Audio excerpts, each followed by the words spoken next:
Sur le plateau de BITV aujourd'hui, je suis avec Philippe Bernard, directeur général adjoint de Losinger Marazzi, filiale suisse de Bouygues Construction, spécialiste du développement immobilier, de l'aménagement jusqu'à la réalisation.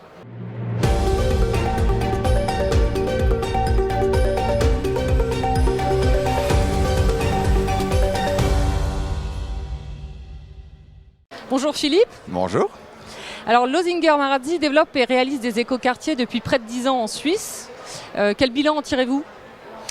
Alors déjà, c'est un bilan très riche parce que avant de parler de bâtiments, de quartiers, la vraie satisfaction, le vrai enjeu, c'est de voir des bâtiments et des quartiers qui sont en vie, donc des gens qui vivent dedans et qui sont heureux de vivre. Et c'est vrai que chez Losinger Marazzi, nous avons été pionniers dans le développement et dans la réalisation de ces quartiers. Nous en avons aujourd'hui 5 sur toute la Suisse qui sont en vie, donc des gens qui y habitent et qui sont très heureux d'y vivre. Nous en avons 2 qui sont en phase de construction et qui naîtront aussi une vie au milieu de ce quartier dans quelques années. Et au moins 3 autres quartiers qui sont en développement. Très bien. Et vous êtes dans une démarche d'amélioration continue. Chaque expérience passée profite à celle d'après? Alors c'est vrai qu'on a la chance d'avoir fait beaucoup de quartiers. On a été pionniers, je le répète. Nous avons commencé en 2004, donc ça fait plus de 15 ans maintenant que nous avons cette expérience. Et nous avons toujours considéré qu'un nouveau quartier devait s'asseoir sur l'expérience réussie des anciens quartiers. Donc à chaque fois, nous avons pu upgrader nos engagements, notre connaissance, mais à chaque fois aussi apporter une nouvelle dimension dans ces quartiers. Et justement, si on devait définir un écoquartier selon Losinger Marazzi, ce serait quoi? Alors je dirais qu'on a commencé, comme beaucoup de gens, beaucoup d'autres entreprises, en parlant de bâtiments, de labels, de Minergie, puis de quartiers avec d'autres labels, du 2000 watts, donc aussi technique.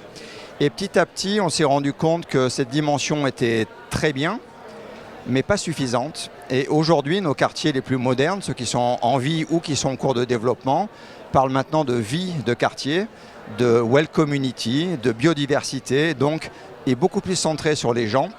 Là où on parlait avant de smart cities, on parle aujourd'hui de smart living, donc on est très centré sur les habitants et ça c'est vraiment ce qu'on appelle nous un écoquartier, c'est la vie des gens et la qualité de vie des gens et la qualité de vie dans ce quartier qui est au centre de nos préoccupations.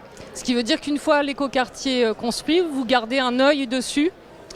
Alors il y a 2 enjeux une fois que le quartier a été livré, que les gens y habitent. Le premier enjeu, c'est de faire perdurer nos labellisations, notamment le 2000 watts. Et ça, on transfère aux propriétaires du quartier une structure qui va veiller à ce que les engagements pris pendant la conception et la réalisation perdurent pendant l'exploitation. Et un deuxième élément, c'est qu'on crée une société dans laquelle les habitants du quartier vont veiller à faire en sorte que la vie de quartier soit animée. Et ça, c'est un jalon de départ qu'on met en place. Et après, on laisse vivre nos quartiers par les habitants parce que c'est eux qui pourront répondre au mieux à leurs propres besoins. Merci Philippe pour ce petit voyage. Eh bien écoutez, merci. Et puis dans tous les cas, venez nous voir en Suisse. On a vraiment de l'expérience. On a des gens heureux et les gens qui parlent de leur vie dans nos écoquartiers, c'est nos meilleurs ambassadeurs, c'est certain. Très bien, c'est noté. Merci à vous de nous avoir suivis et à très bientôt.